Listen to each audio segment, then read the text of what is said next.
নামাজ কালামের দরকার নাই। আমার ভাইয়েরা, এই সমস্ত পীরের আপনি 2টা মাস হাদিয়া দেওয়া বন্ধ করেন, ওই পীর আপনার খোঁজও আর নেবে না। কথা কোন না, বাস্তবতা, আপনার খোঁজও আর নেবে না। বিদায় আমার মুসলমান ভাইয়েরা, যার তার হাতে হাত দিয়ে ইমান নষ্ট করা যাবে না। এই জন্য সব সময় ইমানকে মজবুত করতে হবে, ইসলামী আন্দোলনের সৈনিক হয়ে থাকতে হবে। কথা বলেন ঠিক কিনা? ইসলামী আন্দোলনের সৈনিক হয়ে থাকতে হবে। আমার ভাইয়েরা, ইমানকে তাজা রাখতে হবে, কোনো বাতিলকে আশ্রয় দেওয়া যাবে না। নবীজি বলেছেন, আল্লাহ পাকের কথা যে তোমরা আমলে সলে করো, আর এই আমলে সলের মধ্যে শুধু আমার ভাইয়েরা কোরআন তেলাওয়াত নয়, আমলে সলে শুধু নামাজ নয়, A to Z আপনার শরীয়ত মাফিক যা করবেন সব আমল হবে। তবে এই আমলের মধ্যে শ্রেষ্ঠ আমল হলো সলাৎ, সলাৎ, সলাৎ, নামাজ, নামাজ, নামাজ। জোরে কোন সুবহানাল্লাহ। নামাজ, নামাজ হলো কি সবচাইতে বড় আমল হলো নামাজ। কেননা আপনি আন্দোলন করেন, আপনি যাই করেন, যদি আপনার নামাজ ঠিক থাকে আপনার সব ঠিক। নামাজ যদি না থাকে আপনার কিছুই ঠিক নাই। কেননা আল্লাহ সুবহানাহু ওয়া তাআলা বলেছেন, একটা মানুষকে খারাপ থেকে ভালো করতে পারে এই সলাত। কেননা ইন্নাস সলাতা তানহা আনিল ফাহশাই ওয়াল মুনকার, নিশ্চয়ই নামাজ তামাম খারাপির থেকে, অন্যায় থেকে বান্দাকে ফিরিয়ে রাখতে পারে। জোরে বলেন সুবহানাল্লাহ। একজন নামাজি মানুষের চরিত্র কেমন হয়, আমি শুধু 1 মিনিটে একটা উদাহরণ দিচ্ছি। হযরতে হুযাফা রাদিয়াল্লাহু তাআলা আনহু, হুযাইফা না, হুযাইফা একজন বয়স্ক সাহাবী, আর ইনি হলেন একজন যুবক সাহাবী, নাম হলো হযরতে হুযাফা রাদিয়াল্লাহু তাআলা আনহু। তিনি ছিলেন নামাজি, তিনি ছিলেন আমার প্রিয় নবীর কি একজন একনিষ্ঠ কর্মী এবং সাহাবী। এই হুযাফা কোনো এক যুদ্ধের ময়দানে কাফেরদের হাতে বন্দী হয়ে গেল। কার হাতে বাবা? কাফেরদের হাতে বন্দী হয়ে গেল। যখন বন্দী হয়ে গেল হুযাফা, কাফেররা তাকে অফার দিল, তুমি যদি ইসলাম ত্যাগ করো তাহলে আমরা তোমাকে সব কিছু ফিরিয়ে দেব, তোমাকে অনেক কিছু দিব, আমাদের দলে যদি আসো। সাহাবী বললেন, যুবক মানুষ, রক্ত গরম, বললেন জীবন চলে যেতে পারে, তোমাদের কাছে মাথা নত করতে পারি না। কি টাটকা কথা! আমার ভাইয়েরা, এই কথা বলার সাথে সাথে কাফেররা চিন্তা করলো এর চরিত্র আগে নষ্ট করে ফেলতে হবে। তাই তারা ওই এলাকার সবচাইতে সুন্দরী একজন নারী যুবতী দেহ ব্যবসায়ীকে কন্ট্যাক্ট করলো, তুমি যদি এই হুযাফার চরিত্রের মধ্যে চুনকালি লাগাতে পারো তাহলে তোমাকে আমরা পুরস্কৃত করব। একটা অফার দিল। মেয়েটি বলল, এটা আমার বাম হাতের চুটকি। এটা কি? বাম হাতের চুটকি। কেননা ইতিপূর্বে যত যুবক আমার ফাঁদে পা দিয়েছে কেউ চরিত্র নিয়ে বাড়িতে ফিরে যেতে পারে নাই। ও বেটি তো জানে না এটা কোন জিনিস। কথা কয় নাকি? হ্যাঁ, এটা কোন জিনিস ও বেটি তো জানে না। এবার তারা করলো কি, তাকে একটি ঘরের ভিতরে মদ আর শুকুরের গোশত যুবতীর হাতে পর্যাপ্ত পরিমাণে তুলে দিয়ে একটা ঘরের ভিতরে তালাবদ্ধ করে রাখলো। হিসাব হলো যুবকের সাহাবীর চরিত্র নষ্ট করতে হবে, এই মর্মে সাহাবী সহ যুবতীকে ঘরের ভিতরে আটকায় রাখলো 3 দিন 3 রাত। কয়দিন কয় রাত? 3 দিন 3 রাত। হাদিসে এসেছে 3 দিন 3 রাত পরে কাফেররা যখন আসলো, আসার পরে দরজা খুললো। দরজা খোলার পরে যখন 2টারে বাহির করলো, বাহির করার পরে যুবতীকে প্রশ্ন করা হলো, খবর কি, তুমি কি সাকসেস না আনসাকসেস? যুবতী মাথা নিচু করলেন, মাথা নিচু করে বললেন, ও আবু জেহেল, উতবা সাইবার গোষ্ঠীরা, তোমরা শুনে রাখো, এমন একটা যুবককে আমার সাথে রাত্রিবেলায় আমার সাথে ঘরে দিয়েছ। আমি আমার চেহারার যত উলঙ্গপনা আছে, চেহারার প্রদর্শনী আছে, সব তার সামনে ওপেন করেছি। কিন্তু লাত মানাত উজ্জার কসম করে বলি, এটা কেমন যুবক রে, একটা বারের জন্য আমার চেহারার দিকে চোখ তুলে তাকায় নাই। একটা বারের জন্য আমার দিকে সে চোখ তুলে তাকায় নাই। ও আবু জেহেলের গোষ্ঠীরা শুনে নাও, এই যুবক যে ধর্মের অনুসারী হওয়ার কারণে চরিত্র এত ভালো হতে পারে, যে আল্লাহর প্রতি ঈমান আনলে চরিত্র এত ভালো হয়, যে নবীর প্রতি ঈমান আনলে চরিত্রে চুনকালি মাখতে দেয় না। আমি যুবতী বলছি, আমি আমার সেই দিকে আর ফিরে তাকাবো না। আমিও এই যুবকের সাথে সঙ্গ দিয়ে আমিও কলেমা পড়ে মুসলমান হয়ে গেলাম। তোমরা যদি আমারে মেরে ফেলো কোনো আপত্তি নাই, তোমরা আমার সামনেই শোনো, লা ইলাহা ইল্লাল্লাহু মুহাম্মাদুর রাসূলুল্লাহ সাল্লাল্লাহু আলাইহি ওয়াসাল্লাম। আমার ভাইয়েরা, ইবাদত করতে গেলে এভাবেই করতে হবে। কথা বলেন, এভাবেই করতে হবে। জীবন চলে যাবে, তবুও বাতিলের কাছে মাথা নত করা, জীবন চলে যাবে কোনো লোভের কাছে মাথা নত করা যাবে না। জীবন চলে যাবে কোনো প্রলোভনের কাছে মাথা নত করা যাবে না। এরকম হাজারো কথা আছে, হাজারো কথা আছে। আমার মায়েরা একটু জিকির করেন, লা ইলাহা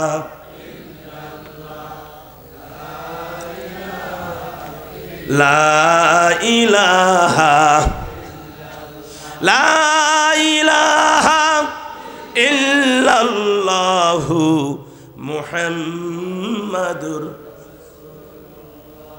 মুহাম্মাদুর রাসূলুল্লাহ। আমার মা বোনেরা যারা আছেন, এ যুবতীরা, তোমরা যারা এই যে 14ই ফেব্রুয়ারি বিশ্ব ভালোবাসা দিবস উদযাপন করলাম, লজ্জা শরমের মাথা খেয়ে, কথা কন ঠিক কিনা? তোমরা শুনে রাখো, প্রিয় নবী বলেছেন 8 শ্রেণীর নারী তারা হীরার চেয়েও দামি। কয় শ্রেণী? জোরে কন। 8 শ্রেণীর নারী তারা হীরার চেয়েও দামি। যদি আমল করো, আল্লাহ যে কথাটা বলেছেন, ও আমিলুস সলেমা, শুধু পুরুষেরাই নেক আমল করবে তা নয়, আপনাদেরকেও করা লাগবে। আমার মায়েরা, নবীজি বলেছেন একটা নারী সে জান্নাত পেতে পারে, জান্নাতের হক আদায় করতে পারে, সে যদি দুনিয়ার জমিনে চলাফেরা করার ফাঁকে ফাঁকে যদি এই কাজগুলো করতে পারে, আল্লাহ রাব্বুল আলামিনের হাবিব বলেছেন আল্লাহ তাদেরকে জান্নাতের মেহমান বানায়া দিবেন। নবীজি বললেন 8 শ্রেণীর নারী তারা হীরার চেয়েও দামি। সুবহানাল্লাহ কোন? 1 নম্বরে যে নারী লজ্জাশীল, যার লজ্জা আছে। কি আছে? লজ্জা আছে। এই লজ্জাশীল নারী যারা এবং পর্দা করে, যে নারীর কি আছে? লজ্জা আছে, যে নারীর পর্দা আছে। তাহলে যারা বিশ্ব ভালোবাসা দিবস উদযাপন করলো, এদের লজ্জা আছে? কথা কন। লজ্জাও নেই, পর্দাও নেই। লজ্জাও নেই, কি নাই? পর্দাও নাই। তাহলে যদি এই লজ্জার পর্দা না থাকে, তাহলে কয়লার চেয়েও খারাপ। আর যে নারীর লজ্জা আছে, পর্দা আছে, ওই নারীটা আল্লাহর রাসূল বলেছেন হীরার চেয়েও দামি। সুবহানাল্লাহ কোন? আমার মায়েরা, 2 নম্বরে নবীজি বলেছেন ওই নারীটা হীরার চেয়েও দামি। কোন নারী? যে নারীটা পর পুরুষের চোখের দিকে তাকিয়ে কথা বলে না। সুবহানাল্লাহ কোন? পর পুরুষের চোখের দিকে তাকিয়ে কথা বলে না। এরকম নারী কি বাংলাদেশে খুঁজে পাওয়া যাবে নাকি? আমাদের এমনও আছে, অন্য দেশের মানুষের আমাদের দেশের চুমে দিয়ে যায়, তাও কথা কয় না বাঙালি। চুমে পর্যন্ত দিয়ে যায়, তাও কথা কয় না বাঙালি। কি করে করুক, কথা কয় নাকি? হ্যাঁ হ্যাঁ, এ খারাপ করছি কথা? আমি লজ্জা থাকা দরকার। আমার বাংলাদেশের নারী বাইরের লোক আসে চুমে দিয়ে যায়, কি পাওয়ার বাহে। তা বাঙালি কোনো কথা কয় না। লজ্জা শরম তো বাঙালির নাই যে, কথা কন। চুমা তো দেওয়া দূরের কথা, চোখ তুলে তাকানো নিষেধ করেছেন। যারা হীরার চেয়েও দামি, ওই নারীটা পর পুরুষের দিকে চোখ তুলে তাকাবে না। আল্লাহু আকবার কন। 3 নম্বরে যে নারী পরিবার ছাড়া কোথাও রাত্রি যাপন করে না, পরিবার ছাড়া রাত্রি যাপন করে না, ওই নারীটা হীরার চেয়েও দামি। কিন্তু আজকে সমাজে দেখা যায়, টাউন বন্দরে বেশি দেখা যায়, সেটা হলো স্বামী বাড়িতে এসে দেখে বউ নাই, ফোন দিয়ে কয় বউ তুমি কোথায়, কয় তোমার অমুক বন্ধুর বাড়িতে আসি, 3 দিন যাব না। কি সুবিধা দেখেন, কয়দিন যাবার নয়, 3 দিন, অমুক বন্ধুর বাড়িতে 3 দিন। এখন কন এ হলো পুরুষ মানুষের বউ আসি দেখে বউ নেই বাড়ির, ফোন দিয়ে শোনে বউ বলে আরেকজনকে বাড়ির, এটা হইবে কন? অথচ রসুল বলেছেন যে নারী পরপুর কোনো বাড়িতে, কোনো আত্মীয় স্বজনের বাড়িতে কি রাত্রি যাপন করে না একাই, পরিবার ছাড়া, ওই নারীটা হীরার চেয়েও দামি। 4 নম্বরে, যে নারীটা আপনজন ছাড়া কোথাও ভ্রমণে যায় না, আপনজন ছাড়া কোথাও ভ্রমণে যায় না, ওই নারীটা হীরার চেয়েও দামি। 5 নম্বরে, যে নারী অন্য বেগানা পুরুষের সাথে হাসি তামাশায় মত্ত হয় না, অন্য বেগানা পুরুষের সাথে হাসি তামাশা, এমনকি এ বোন রে, তোমার যদি দেবর বাড়িতে থাকে, কি থাকে জোরে কন, দেবর বাড়িতে থাকে, আজকে তো দেখা যায় মোটর সাইকেলের পিছনে মানে শালিকে নিয়ে, ভাবিকে নিয়ে অনেক দেবর আছে, অনেক দুলা ভাই আছে, কি মরসে যায় না, মরসের পিছনে যায় না, বাস যে রাস্তার অবস্থা দেখলাম, যাইতে যাইতে এইভাবে ব্রেক ধরে, কথা কয় না, হ্যাঁ ধাক্কা লাগে কি লাগে না, এই কথা কয় না কাই যুবকেরা, শালিকে মোটর সাইকেলের পিছনে নিয়ে, ভাবিকে মোটর সাইকেলের পিছনে নিয়ে, এটাকে জায়েজ আছে? শরীয়তের কোনো পাথায় জায়েজ নাই। গায়ে যত ধাক্কা লাগবে জেনার গুনাহ হবে, গায়ে যত ধাক্কা লাগবে কি হবে, জেনার গুনাহ হবে। বিধায় এই আরাম, এই সুখ কিন্তু সুখ না, একটা সুখ আছে, কথা বলেন। এই জন্য যুবককে বলেছে, নবীজি বলেছেন, এ যুবক নামাজি হ, তুমি যখন সিজদায় চলে যাও তোমার সিজদাটা নবীদের সিজদার মতো হয়ে যায়, তুমি যখন সিজদায় যাও তোমার সিজদাটা পয়গম্বরের সিজদার সমতুল্য হয়, তুমি যখন সিজদায় যাও আল্লাহ তখন কোনো আর দাবি রাখে না, আল্লাহ মাফ করে দেয়। জোরে বলেন না সুবহানাল্লাহ। হ্যাঁ আমার ভাইয়েরা, 6 নম্বরে, যে নারী নিজের ইজ্জতের হেফাজত করে, একটা পরিষ্কার হাদিস, সহি হাদিস, নবীজি বলেছেন তোমরা 2টা শর্ট কথা, তোমরা 2টা জিনিসের হেফাজতের গ্যারান্টি দাও, আমি নবী তোমাদেরকে জান্নাতের গ্যারান্টি দিব। এ দুনিয়ার পুরুষ আর নারীরা, 2টা জিনিসের হেফাজতের গ্যারান্টি দাও, আমি নবী তোমাদেরকে জান্নাতের গ্যারান্টি দিব। 1 নম্বরে, তোমার 2 চোয়ালের মধ্যবর্তী যে জায়গা জিহ্বা, এই জিহ্বার গ্যারান্টি দাও। 2 সরুর মধ্যবর্তী জায়গা লজ্জায় স্থান, এই যৌনাঙ্গের গ্যারান্টি দাও, আমি নবী তোমাদেরকে জান্নাতের গ্যারান্টি দিয়ে দিব। কয়জন পারবেন কন, কয়জন পারবেন? এমনও বুড়া আছে এখনো গাছ চড়ে, কথা কয় নাকি? এমনও বুড়া আছে এখনো গাছ চড়ে, আছে না আমার ভাইয়েরা? এই জন্য বলি যে রসুল যে হাদিসগুলো বলে গেছেন, আল্লাহু আকবার, মারাত্মক কথা, এগুলো আমরা মানি না, যার কারণে আমাদের অভাব অনটন দুঃখ দুর্দশা যায় না, আমরা মানি না, যার কারণে আমাদের শান্তি নাই।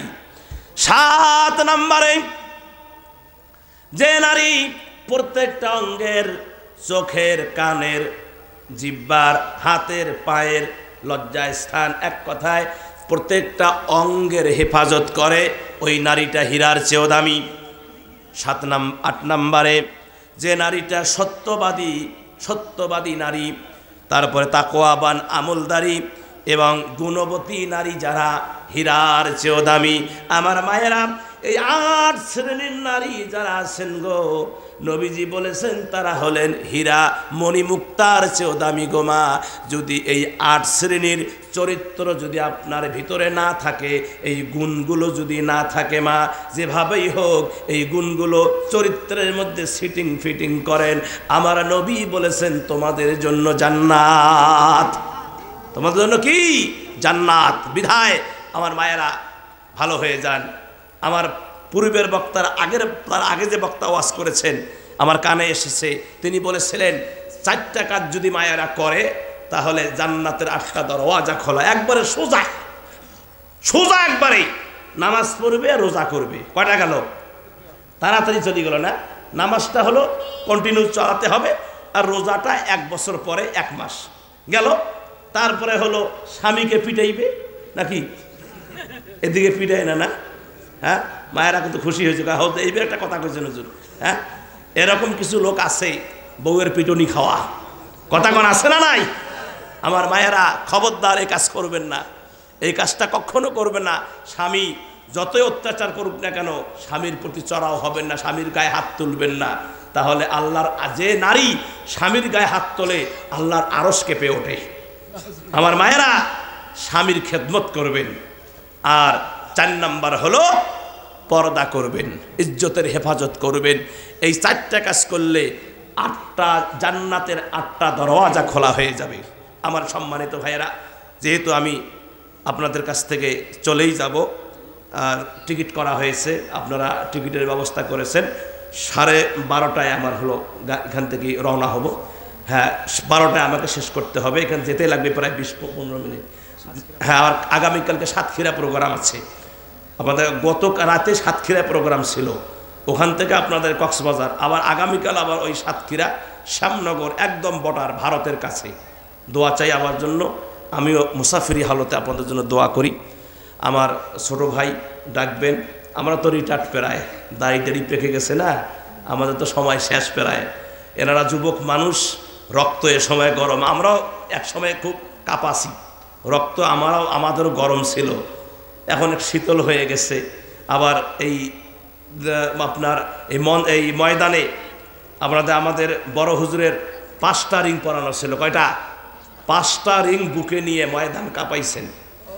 আমিও 2টা রিং আমার বুকে আছে।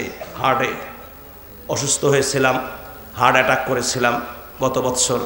আল্লাহ সুবহানাহু ওয়া তাআলা জীবনটাকে ভিক্ষা দিয়েছেন, হয়তোবা কোরআনের ময়দানে আরও কিছুদিন রাখবেন, এই জন্য আল্লাহ এবারের মতো আমাকে বাঁচায়া দিয়েছেন। আমার জন্য দোয়া করবেন, আমিও দোয়া করি। যুবক ভাইয়েরা খুব মনোযোগ দাও, নামাজ ছাড়বা না। কি নামাজ ছাড়বা না? ওয়াজ খালি কাপাকাপি দিলে হবে না, আমল করতে হবে।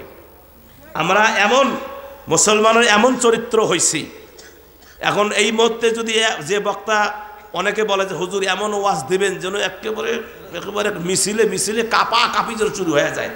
এভাবে মৌলবি উপরে আগায়া দিল, মৌলবি ওই সাইজে ওয়াজ করছে, 2 ভ্যান পুলিশ আসছে। কয় ভ্যান? 2 ভ্যান পুলিশ আসছে। এখন পুলিশ দেখি শ্রোতা উঠি পালা শেষ, এখন মৌলবি এখন জেলখানা চলে গেল। এটা করা যাবে না, এটা করা যাবে না। আগে আমাদেরকে কি হতে হবে বলেন? আমাদেরকে ঐক্য হতে হবে। কথা বলেন, এখানে কে আসে আসুক, বক্তাকে ছেড়ে যাব না, এরকম যদি মনের খেয়াল থাকে তাহলে সে জায়গায় আমার ভাইয়েরা দেখবেন কোনোদিন সমস্যা হবে না। আরে ভাইজান, আল্লামা সাইদির মতো মানুষকে তিল তিল করে পৃথিবী থেকে বিদায় করে দিল।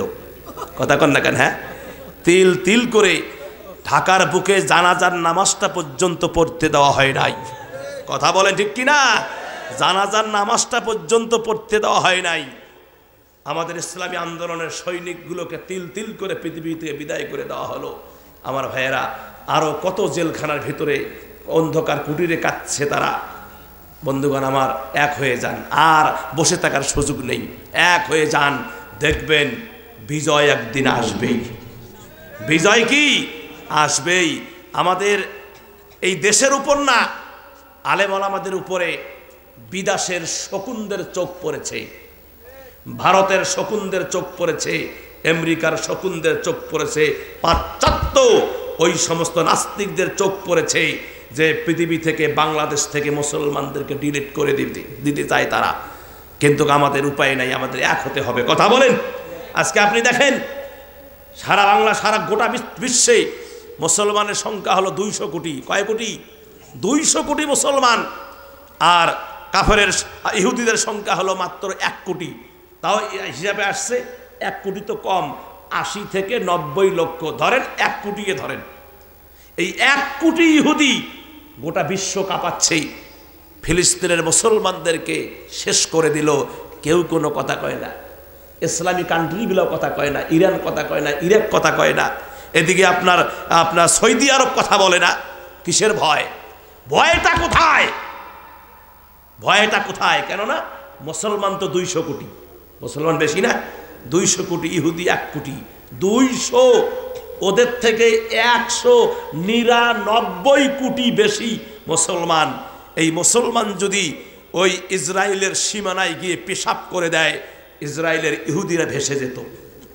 কথা বলে, কিন্তু আমরা এক না হওয়ার কারণে আজকে তারা আমাদের মাথার উপর চেপে বসেছে। বিধায় আসুন আমরা ঐক্য হয়ে যাই। ইসলামী আন্দোলনের বিজয় একদিন না একদিন হবে, একদিন না একদিন হবে। ইসলামী আন্দোলন যদি এই নামাজ কালামের দরকার নাই আমার ভাইয়েরা, এই সমস্ত পীরের আপনি 2টা মাস হাদিয়া দেওয়া বন্ধ করেন, ওই পীর আপনার খোঁজও আর নেবে না। কথা কোন না, বাস্তবতা, আপনার খোঁজও আর নেবে না। বিদায় আমার মুসলমান ভাইয়েরা, যার তার হাতে হাত দিয়ে ইমান নষ্ট করা যাবে না। এই জন্য সব সময় ইমানকে মজবুত করতে হবে, ইসলামী আন্দোলনের সৈনিক হয়ে থাকতে হবে। কথা বলেন ঠিক কিনা? ইসলামী আন্দোলনের সৈনিক হয়ে থাকতে হবে। আমার ভাইয়েরা, ইমানকে তাজা রাখতে হবে, কোনো বাতিলকে আশ্রয় দেওয়া যাবে না। নবীজি বলেছেন,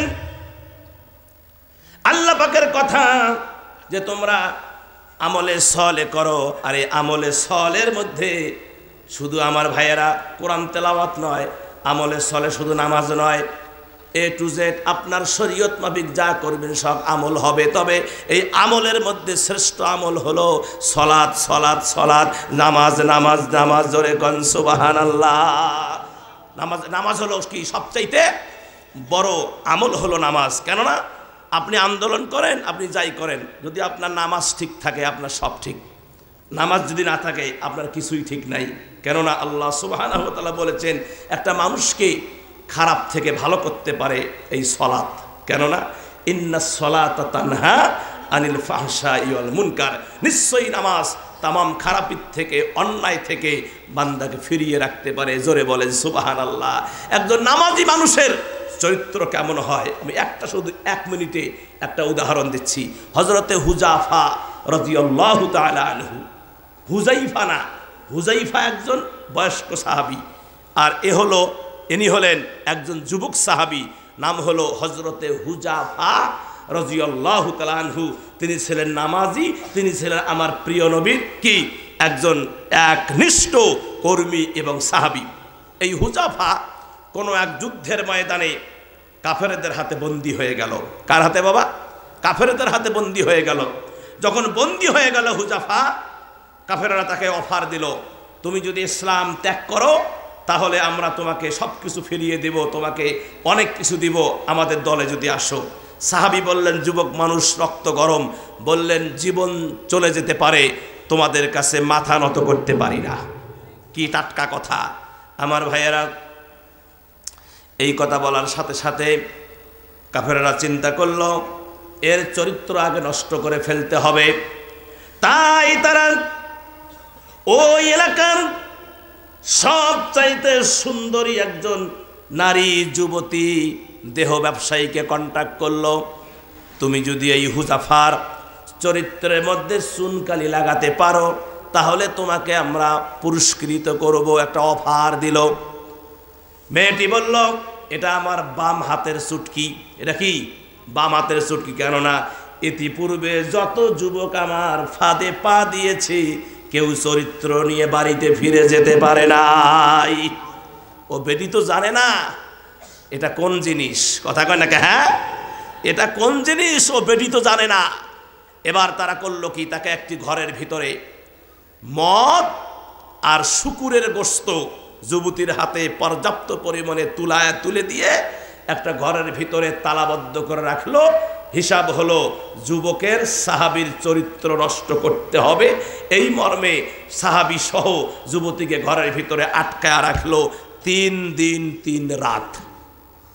কয়দিন কয় রাত? 3 দিন 3 রাত। হাদিসে এসেছে 3 দিন 3 রাত পরে কাফেররা যখন আসলো, আসার পরে দরজা খুললো। দরজা খোলার পরে যখন দুইটারে বাহির করলো, বাহির করার পরে যুবতীকে প্রশ্ন করা হলো, খবর কি, তুমি কি সাকসেস না আনসাকসেস? যুবতী মাথা নিচু করলেন, মাথা নিচু করে বললেন, ও আবু জেহেল, উতবা সাইবার গোষ্ঠীরা, তোমরা শুনে রাখো, এমন একটা যুবককে আমার সাথে রাত্রিবেলায় আমার সাথে ঘরে দিয়েছ। আমি আমার চেহারার যত উলঙ্গপনা আছে, চেহারার প্রদর্শনী আছে, সব তার সামনে ওপেন করেছি। কিন্তু লাত মানাত উজ্জার কসম করে বলি, এটা কেমন যুবক রে, একটা বারের জন্য আমার চেহারার দিকে চোখ তুলে তাকায় নাই। একটা বারের জন্য আমার দিকে সে চোখ তুলে তাকায় নাই। ও আবু জেহেলের গোষ্ঠীরা শুনে নাও, এই যুবক যে ধর্মের অনুসারী হওয়ার কারণে চরিত্র এত ভালো হতে পারে, যে আল্লাহর প্রতি ঈমান আনলে চরিত্র এত ভালো হয়, যে নবীর প্রতি ঈমান আনলে চরিত্রে চুনকালি মাখতে দেয় না।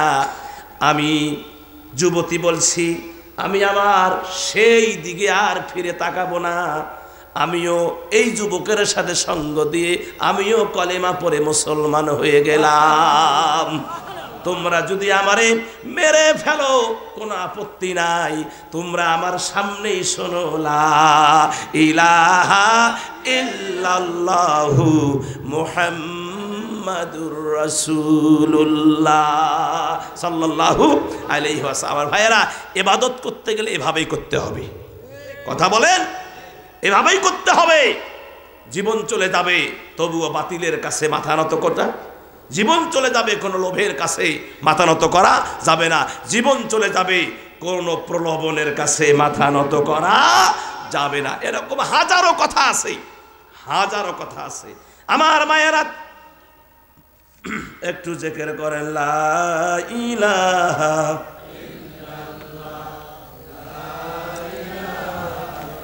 লা ইলাহা লা ইলাহা ইল্লাল্লাহু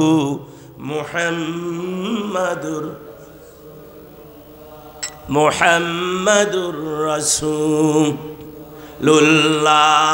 আমার মা বোনেরা যারা আছেন, এ যুবতীরা, তোমরা যারা এই যে 14ই ফেব্রুয়ারি বিশ্ব ভালোবাসা দিবস উদযাপন করলাম, লজ্জা শরমের মাথা খেয়ে, কথা কন ঠিক কিনা?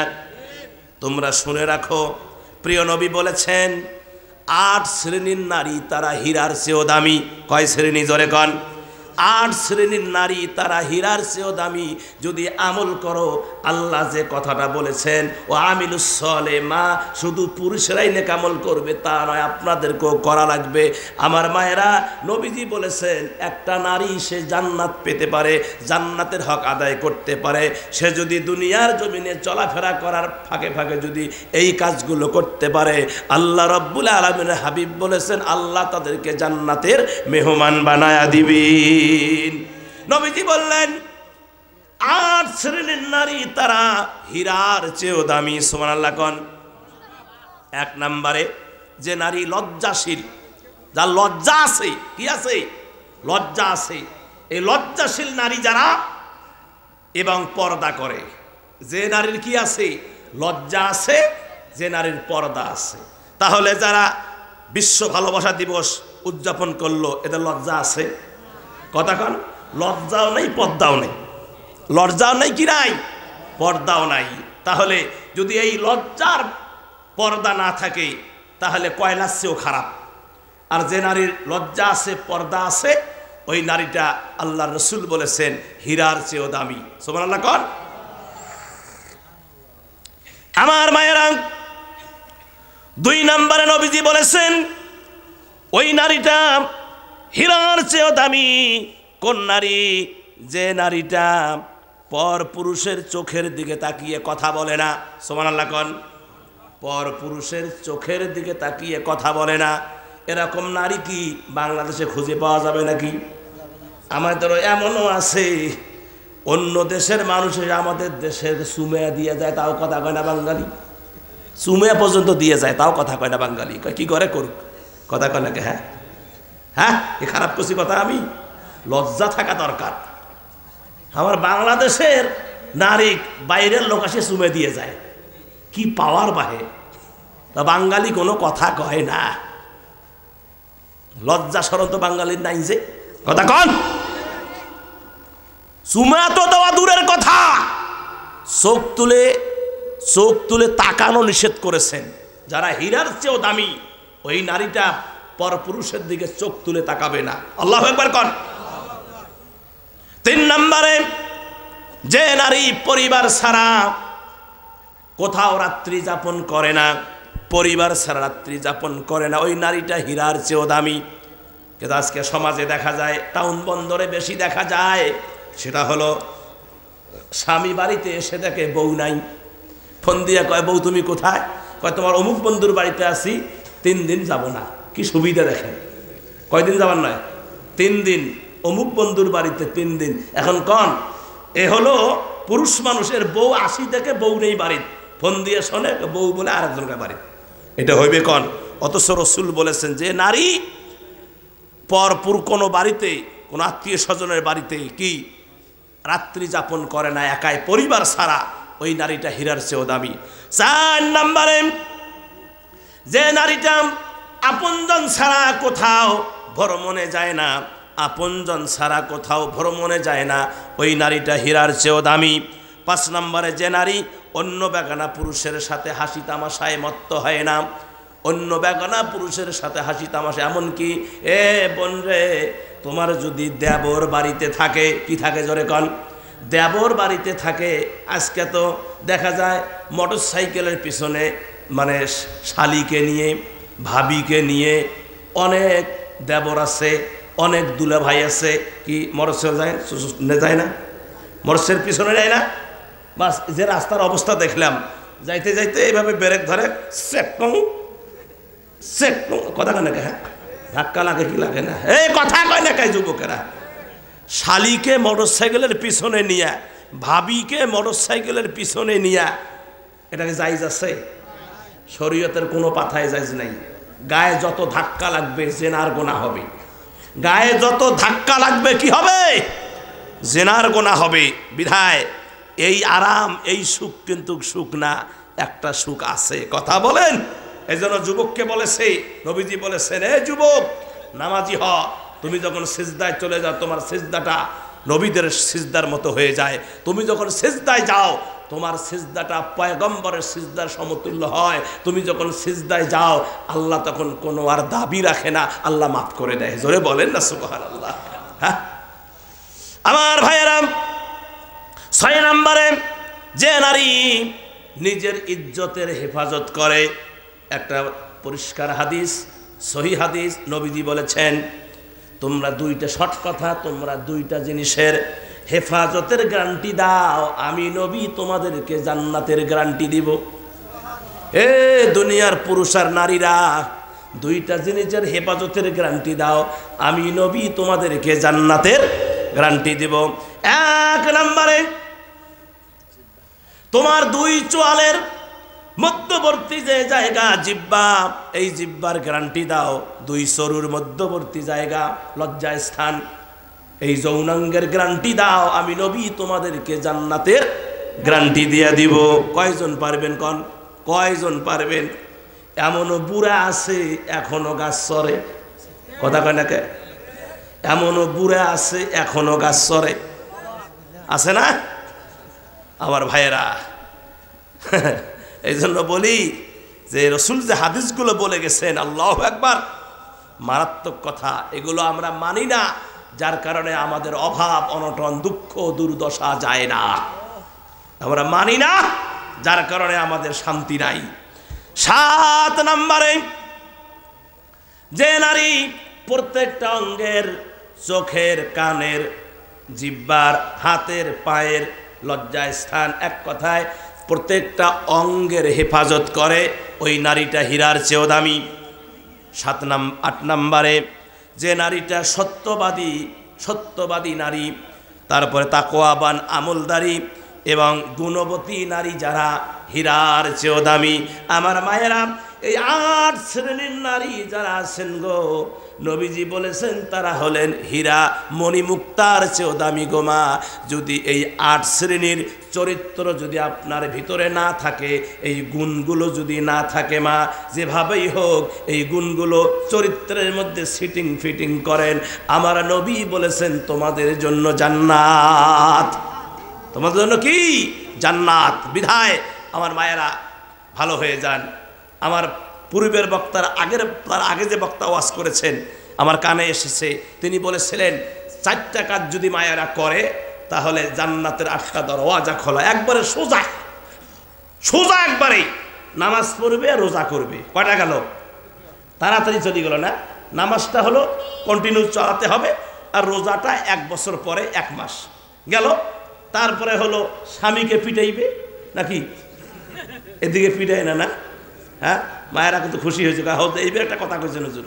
হ্যাঁ, এরকম কিছু লোক আছে বউয়ের পিটনি খাওয়া, কথা কোন আছে না নাই? আমার মায়েরা খবরদার এই কাজ করবেন না, এই কাজটা কখনো করবেন না। স্বামী যতই অত্যাচার করুক না কেন স্বামীর প্রতি চড়াও হবেন না, স্বামীর গায়ে হাত তুলবেন না। তাহলে আল্লাহর, যে নারী স্বামীর গায়ে হাত তোলে আল্লাহর আরশ কেঁপে ওঠে। আমার মায়েরা স্বামীর খেদমত করবেন। আর 4 নাম্বার হলো পর্দা করবেন, ইজ্জতের হেফাজত করবেন। এই 4টা কাজ করলে 8টা জান্নাতের 8টা দরওয়াজা খোলা হয়ে যাবে। আমার সম্মানিত ভাইয়েরা, যেহেতু আমি আপনাদের কাছ থেকে চলেই যাব, আর টিকিট করা হয়েছে, আপনারা টিকিটের ব্যবস্থা করেছেন, 12:30টায় আমার হলো এখান থেকে রওনা হব। হ্যাঁ, 12টায় আমাকে শেষ করতে হবে, এখানে যেতে লাগবে প্রায় 20-15 মিনিট। হ্যাঁ, আর আগামীকালকে সাতক্ষীরা প্রোগ্রাম আছে। আমাদের গত রাতে সাতক্ষীরা প্রোগ্রাম ছিল, ওখান থেকে আপনাদের কক্সবাজার, আবার আগামীকাল আবার ওই সাতক্ষীরা শ্যামনগর, একদম বর্ডার ভারতের কাছে। দোয়া চাই আমার জন্য, আমিও মুসাফিরি হালতে আপনাদের জন্য দোয়া করি। আমার ছোট ভাই ডাকবেন, আমরা তো রিটায়ার্ড প্রায়, দাড়ি পেকে গেছে না, আমাদের তো সময় শেষ প্রায়। এনারা যুবক মানুষ, রক্ত এ সময় গরম, আমরাও এক সময় খুব কাঁপাছি, রক্ত আমাদেরও গরম ছিল, এখন শীতল হয়ে গেছে। আবার এই আপনার এই ময়দানে আমাদের বড় হুজুরের 5টা রিং পরানো ছিল। কয়টা? 5টা রিং বুকে নিয়ে ময়দান কাঁপাইছেন। আমিও 2টা রিং আমার বুকে আছে। হার্টে অসুস্থ হয়েছিলাম, হার্ট অ্যাটাক করেছিলাম গত বৎসর। যাক, আল্লাহ সুবহানাহু ওয়া তাআলা জীবনটাকে ভিক্ষা দিয়েছেন, হয়তোবা কোরআনের ময়দানে আরও কিছুদিন রাখবেন, এই জন্য আল্লাহ এবারের মতো আমাকে বাঁচায়া দিয়েছেন। আমার জন্য দোয়া করবেন, আমিও দোয়া করি। যুবক ভাইয়েরা খুব মনোযোগ দাও, নামাজ ছাড়বা না। কি? নামাজ ছাড়বা না। ওয়াজ খালি কাঁপাকাঁপি দিলে হবে না, আমল করতে হবে। আমরা এমন মুসলমানের এমন চরিত্র হয়েছি, এখন এই মুহূর্তে যদি যে বক্তা, অনেকে বলে যে হুজুর এমন ওয়াজ দিবেন যেন একেবারে মিছিলে কাঁপাকাঁপি যেন শুরু হয়ে যায়।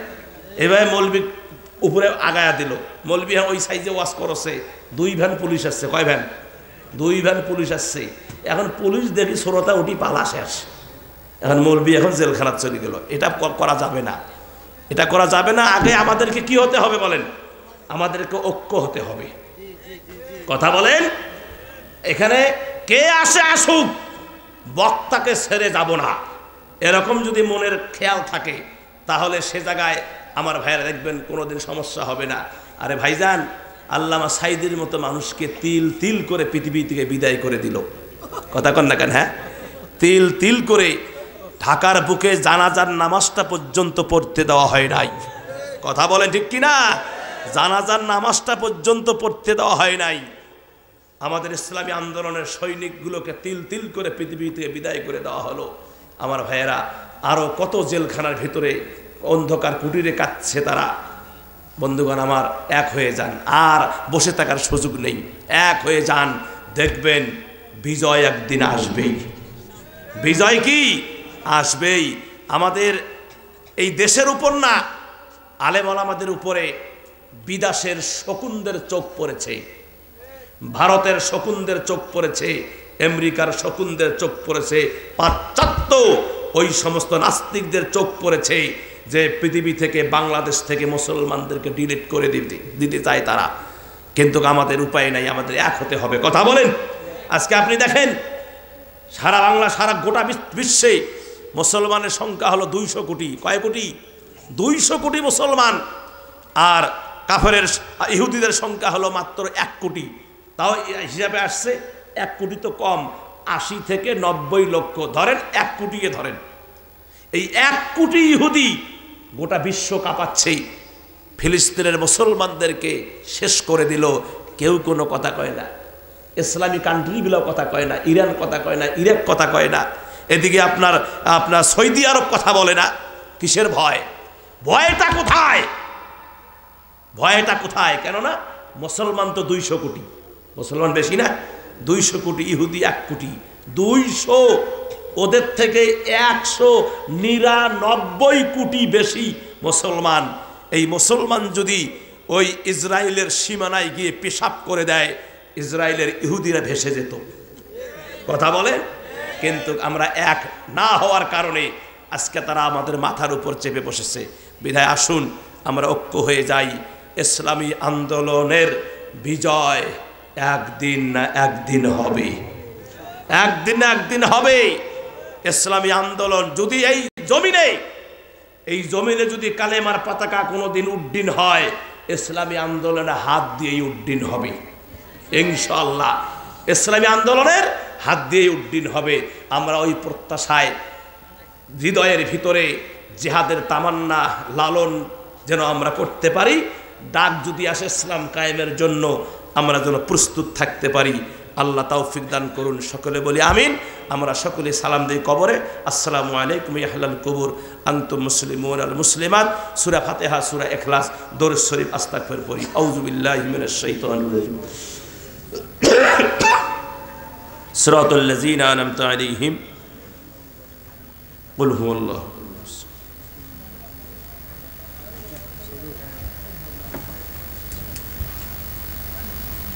قل هو الله الله الصمد لم يلد ولم يولد ولم